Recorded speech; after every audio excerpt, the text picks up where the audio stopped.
श्री कृपा एकेडमी धर्मशाला में आपका स्वागत है। भारतीय संविधान की प्रश्नोत्तर सीरीज के पार्ट 4 में आज हम डिस्कस करेंगे यूनियन एंड इट्स टेरिटरी अर्थात संघ और उसके राज्य क्षेत्र। अगर हम इस चैप्टर की बात करें तो जब आप भारतीय संविधान पढ़ते हैं तो उसके 22 भाग रहे हैं। तो आर्टिकल 1 से लेकर 4 तक भाग 1 में पढ़ा जाता है और उन्हीं से संबंधित आज की सीरीज में आपके क्वेश्चन रहेंगे। चलिए क्वेश्चंस की तरफ चलते हैं। क्वेश्चन 1 की अगर हम बात करें, भारत एक है अर्थात इंडिया इज ए। इसमें आपको बताना है कि भारत का किस रूप में संगठन किया गया है, किस रूप में भारत को गठित किया गया है। तो ऑप्शंस आपके सामने है, संघ राज्य, राज्यों का संघ, प्रांतों का संघ और एक राज्य इकाई। तो यहाँ पे जब आर्टिकल नंबर 1 को पढ़ते हैं, अभी हमने डिस्कस किया कि आपके सामने चैप्टर 1 है और चैप्टर 1 में अगर हम बात करें तो आर्टिकल 1 से 4 रहते हैं और आर्टिकल 1 से 4 में जब हम आर्टिकल्स को पढ़ते हैं तो आर्टिकल 1 बोलता है भारत अर्थात इंडिया राज्यों का एक संघ होगा। तो यहाँ पर अगर हम बात करें तो हमारे देश के दो नाम डिफाइन किए गए थे, भारत और इंडिया, और राज्यों को मिलाकर जो है हमारा एक संघ बनाया गया अर्थात यूनियन बनाया गया। तो इसमें अगर हम बात करें तो ऑप्शन नंबर 2 के साथ जाएंगे, ऑप्शन नंबर बी इसका सही आंसर रहेगा। तो भारत एक राज्यों का संघ है, क्वेश्चन नंबर 1 का आंसर रहेगा बी। सेकंड क्वेश्चन की तरफ चलते हैं। भारतीय संविधान के अनुसार अनुच्छेद 1 में यह घोषणा की गई है कि इंडिया अर्थात भारत है। अब इसके आगे हमें डिफाइन करना है कि क्या है। अभी हमने डिस्कस किया कि अनुच्छेद 1 में बताया गया भारत अर्थात इंडिया राज्यों का संघ होगा। तो यहाँ पे ये क्वेश्चन को थोड़ा घुमा के पूछा गया है। सेम इसका आंसर ऑप्शन नंबर ए रहेगा, राज्यों का संघ। क्वेश्चन नंबर 3 की तरफ चलते हैं। भारत का संविधान भारत को कैसे वर्णित करता है? ये सेम क्वेश्चन है, इसको किसी और प्रकार से पूछा गया है। तो भारत का संविधान राज्यों के संघ के रूप में डिफाइन किया गया है, अर्थात जितने भी राज्य हैं, जितनी भी देशी रियासतें थी, सबको विलय पत्र पर साइन करने का आदेश था। विलय पत्र पर साइन करने के बाद उनको राज्यों का स्वरूप दिया गया और वर्तमान में 28 राज्य तथा 7 केंद्र शासित के साथ हम संचालित हो रहे हैं। तो क्वेश्चन नंबर 3 का आंसर रहेगा बी। क्वेश्चन 4 की तरफ चलेंगे। आंध्र प्रदेश को एक भाषी राज्य के रूप में गठित किया गया है। यहां पर अगर हम बात करें तो जब राज्य पुनर्गठन की बात चली तो पूरे भारत में 2-3 भाषाओं के आधार पर मुद्दे चल रहे थे। यहाँ पर आप देखेंगे राज्य पुनर्गठन में एक मुद्दा चल रहा था भाषा के आधार पर बनाने का, दूसरा मुद्दा चल रहा था प्रशासनिक आधार पर बनाने का। पर आंध्र प्रदेश में आंदोलन होने के बाद 1953 में आंध्र प्रदेश को भाषा के आधार पर प्रथम राज्य के रूप में बनाया गया। क्वेश्चन 5 की अगर हम बात करें, भारतीय संघ में किस राज्य को सम्मिलित करने का अधिकार दिया गया है? अगर हम बात करें तो यहाँ पे ये बात की गई है कि भारत में किसने आर्टिकल 2 और 3 का प्रयोग करना है। इसको थोड़ा घुमा के पूछा गया है, पर अगर आप प्रैक्टिकली देखेंगे तो आर्टिकल 2 में बताया गया है कि किसी भी बाहरी क्षेत्र को भारत में जोड़ा जा सकता है, और आर्टिकल 3 की अगर हम बात करें तो इसमें बोला गया है भारतीय राज्यों को सीमा के आधार पर, नाम के आधार पर परिवर्तित किया जा सकता है।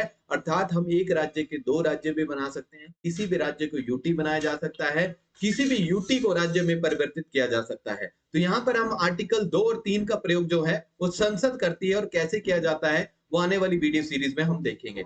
नेक्स्ट क्वेश्चन नंबर 6 की तरफ चलते हैं। किस राज्य के नाम में परिवर्तन करने का अधिकार किसको प्राप्त है? तो कहने का मतलब वही है कि इसमें पूछा गया है कि किस किस तरीके से जो है संसद आर्टिकल नंबर 3 का प्रयोग करेगी। तो यहाँ पे ऑप्शन में आपको सामने दिख रहा है कि संसद कैसे क्या करेगी, पर अगर हम इसको डिफाइन करें तो आर्टिकल 3 में बताया गया है कि संसद कैसे प्रयोग कर सकती है। सबसे पहले राष्ट्रपति इसकी परमिशन लेंगे, फिर राज्यों के पास ये जाएगा, जिस राज्य के विधानमंडल में ये चीज करनी है वहां पे जाएगा, फिर उनकी स्वीकृति के बाद संसद में जाएगा, संसद के बाद आगे हम देखें तो लोकसभा में, उसके बाद आगे राज्यसभा में, और लास्ट में अगर हम बात करें तो राष्ट्रपति के पास ये अधिकार है कि वो उस पर साइन करेंगे। तो इसमें प्रोसेस क्या रहेगा नाम चेंज करने का? आपको एक एग्जांपल देते हैं कि जैसे यूपी में 2000 से राज्य को तोड़ा गया और एक नया राज्य बनाया गया उत्तरांचल। इसी उत्तरांचल से फिर नाम परिवर्तित करके आर्टिकल 3 का प्रयोग किया संसद ने और उसका नाम किया गया उत्तराखंड। तो उसमें क्या प्रोसेस रहा होगा कि सबसे पहले राष्ट्रपति से परमिशन ली गई होगी, उसके बाद राष्ट्रपति ने उसी बिल को विधानमंडल के पास भेजा होगा, विधानमंडल के पास वही बिल संसद में गया होगा और संसद ने इसको साधारण बहुमत से जो है लोकसभा, राज्यसभा और राष्ट्रपति के पास पेश किया होगा। राष्ट्रपति के सिग्नेचर होने के बाद उसी उत्तराखंड का नाम जो है रख दिया गया होगा। तो आर्टिकल क्वेश्चन नंबर 6 की बात करें तो यहाँ पे ऑप्शन रहेगा बी। नेक्स्ट क्वेश्चन नंबर 7 की अगर हम बात करें तो क्वेश्चन 7 बोल रहा है राज्य में पुनर्गठन संबंधित विधेयक को संसद में प्रस्तुत करने से पूर्व किसकी सहमति की आवश्यकता होती है। अभी हमने डिस्कस किया कि आर्टिकल 3 में अगर हम बात कर ले तो आर्टिकल 3 में सबसे पहले राष्ट्रपति की सहमति होती है, फिर वो जो है विधानमंडल के पास जाता है और लास्ट में वो संसद के पास जाता है। तो यहाँ पे ऑप्शन रहेगा option number C. Question number 7 का आंसर रहेगा सी। नेक्स्ट क्वेश्चन नंबर 8 की तरफ चलते हैं। नए राज्यों के गठन अथवा सीमा में परिवर्तित करने का अधिकार किसको है। सेम क्वेश्चन है, क्वेश्चन का आंसर तो आपके सामने स्क्रीन पे है, पर इसमें भी आर्टिकल 3 का ही प्रयोग होगा। हमने अभी डिस्कस किया कि आर्टिकल 3 में क्या बताया गया है कि हमारे आगे किसी भी प्रदेश की सीमा में चेंज करना है, नाम में चेंज करना है, क्षेत्रफल में चेंज करना है, तो वह अधिकार है संसद के पास कि संसद उसमें सारी कार्यवाही करेगी। और यहाँ पे मैं रिपीट कर देता हूँ, संसद इसमें साधारण बहुमत का प्रयोग करती है। साधारण बहुमत क्या है, बिल को मुख्य रूप से 3 प्रकार से बांटा गया है। कुछ में साधारण बहुमत का प्रयोग होता है, कुछ में विशेष बहुमत का प्रयोग होता है और कुछ में विशेष प्लस आधे राज्यों के अनुसमर्थन की बात की गई है।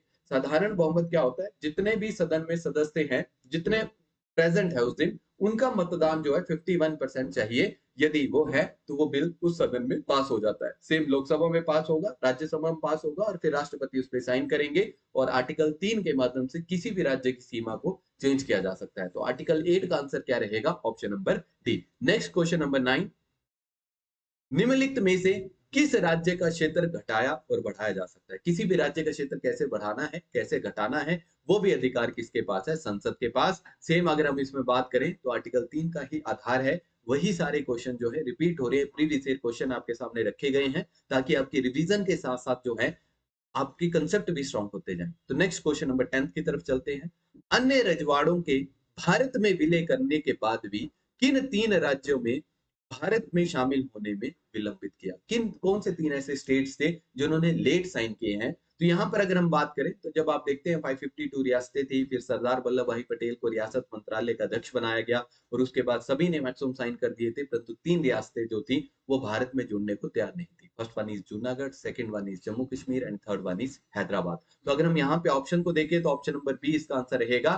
पर इसमें डिस्कस कर लेते हैं कि इन्होंने क्यों नहीं भारत में जुड़ने का प्रयास किया। जूनागढ़ पाकिस्तान जाना चाहता था, हैदराबाद और जम्मू कश्मीर के जो रियासत के हेड थे वो अपने आप को ना भारत के साथ जुड़ना चाहते थे ना ही पाकिस्तान के साथ। इसके पीछे मुख्य कारण क्या है कि 1947 का एक्ट जब पारित हुआ तो ब्रिटिश सरकार ने भारत को आजाद किया, पाकिस्तान को आजाद किया और देसी रियासतों को आधार दिया कि वो तो भारत के साथ भी जा सकते हैं, पाकिस्तान के साथ भी जा सकते हैं और स्वतंत्र भी रह सकते हैं। तो यहाँ पे ये 3 रियासतों में से 2 रियासतें अपने आप को स्वतंत्र करना चाहती थी।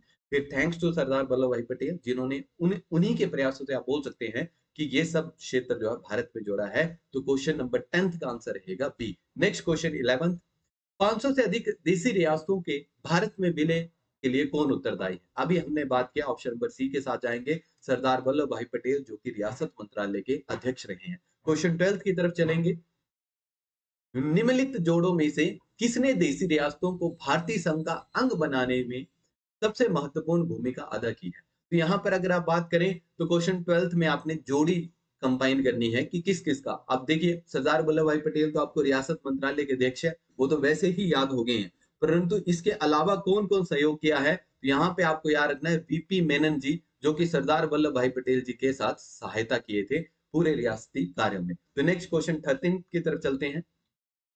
मूल संविधान में राज्यों को कितने वर्गों में रखा गया था। तो जब आपने देखा कि 1950 में हमारा संविधान बन गया तो उसको पार्ट ए, बी, सी और डी में बांटा गया था। तो अगर यहाँ पे क्वेश्चन को देखें तो सिंपल आंसर रहेगा ऑप्शन नंबर डी, फोर्थ के साथ आप जाएंगे।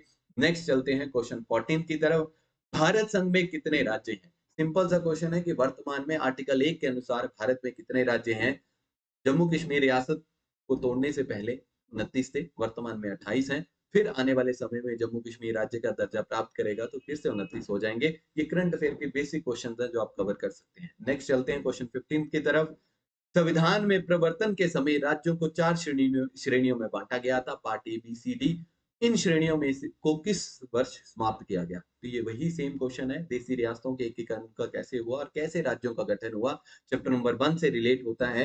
यहाँ पर अगर हम बात करें तो आपको पता है कि सबसे पहले 1950 में संविधान लागू हुआ, part A, B, C, D में पूरे भारत को बांटा गया। उसके बाद राज्य पुनर्गठन आयोग बना 1953 में, उसकी रिपोर्ट आई 1955 में और 1956 में भारतीय संविधान में 7वां संशोधन किया गया जिसके माध्यम से 14 राज्यों और 6 यूटीज बनाए गए। तो इसका आंसर रहेगा ऑप्शन नंबर सी। 1956 में 7वां संविधान संशोधन के माध्यम से इस श्रेणी को खत्म किया गया था और पूरे भारत में 14 राज्य तथा 6 केंद्र शासित प्रदेश बनाए गए थे। तो 15th का आंसर रहेगा सी। 16th क्वेश्चन की तरफ चलते हैं। भाषा के आधार पर राज्यों का पुनर्गठन किस वर्ष किया गया? अभी हमने डिस्कस किया था भाषा के आधार पर राज्यों का पुनर्गठन जो है 1956 में किया गया है। इसका आंसर ऑप्शन नंबर ए रहेगा। सिंपल सा है, अभी हमने स्टोरी डिस्कस की है कि किस तरीके से पूरे भारत में राज्यों का गठन किया गया है। नेक्स्ट क्वेश्चन 17 की तरफ चलेंगे। भाषा आधार पर भारत में पहला राज्य किसे बनाया गया था? इसको आपको मैंने स्टोरी में थोड़ा बताया था शुरू में कि आंध्र प्रदेश जो है वहां पे भाषा के आधार पर जो है सबसे पहले राज्य बनाया गया है।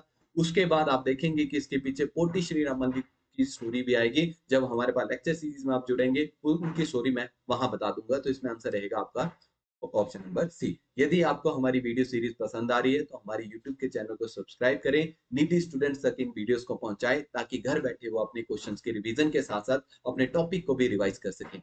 नेक्स्ट क्वेश्चन की तरफ चलते हैं। Question number 18। सर्वप्रथम भाषा के आधार पर आंध्र प्रदेश राज्य का गठन 1953 में कर दिया गया। इससे पूर्व वहां एक आंदोलन हुआ था। इस आंदोलन में किस व्यक्ति की मृत्यु हुई थी? अभी हमने पिछले क्वेश्चन में ही उन्हें याद किया था, पोटी श्री रामल्लू। यहाँ पर अगर ऑप्शन पे जाएंगे तो ऑप्शन नंबर सी रहेगा। पर इसके पीछे की स्टोरी समझनी पड़ेगी कि क्यों। क्योंकि देखिए उस टाइम पे पूरे क्षेत्र को अलग करना था और पोटी श्री रामल्लू ने उपवास अनशन पर भी बैठ गए थे। 52 दिन डेज कंप्लीट होने के बाद उनकी डेथ होगी, जिसके बाद ये आंदोलन उग्र हो गया और उस समय सरकार को झुकना पड़ा और आंध्र प्रदेश को उन्होंने 1953 में 2 अक्टूबर 1953 को एक राज्य का दर्जा दिया, जिसके बाद राज्य पुनर्गठन आयोग 1953 में बना। उसकी रिपोर्ट 55 में आई और 56 में पूरे भारत को 14 राज्य तथा 6 केंद्र शासित प्रदेश में बांट दिया गया। आपके लिए क्वेश्चन रहेगा कि उस समय भारत की क्या कंडीशन थी 1956 में, अगर हम भारत सॉरी हिमाचल की क्या कंडीशन थी और 1956 में हिमाचल किस रूप में था। नेक्स्ट क्वेश्चन 19 की तरफ चलते हैं। मूल संविधान में राज्य को 4 अलग अलग भागों में बांटा गया था। अगर इनकी समाप्ति की बात की जाए तो उस राज्य पुनर्गठन आयोग के जो अध्यक्ष थे वो कौन थे? सेम क्वेश्चन है यहाँ पर। अगर हम बात करें 1953 में जब वो आयोग बना तो उसमें फजल अली जो है वो उसकी अध्यक्षता करेंगे। तो इसका ऑप्शन ए के साथ जो है आपका आंसर रहेगा। Next question 20th। राज्य पुनर्गठन आयोग का गठन किस वर्ष किया गया था? सेम क्वेश्चन है, 1953 में इसका गठन किया गया है। कि इन 20 क्वेश्चंस में आपने पार्ट 1 के बारे में थोड़ा सा समझा होगा। अब पार्ट 5th में हम जाएंगे, वीडियो की पार्ट 5th में जाएंगे जिसमें आप इसी के आगे क्वेश्चन सीरीज को देखेंगे। आज के लिए बहुत है। जय गुरुदेव।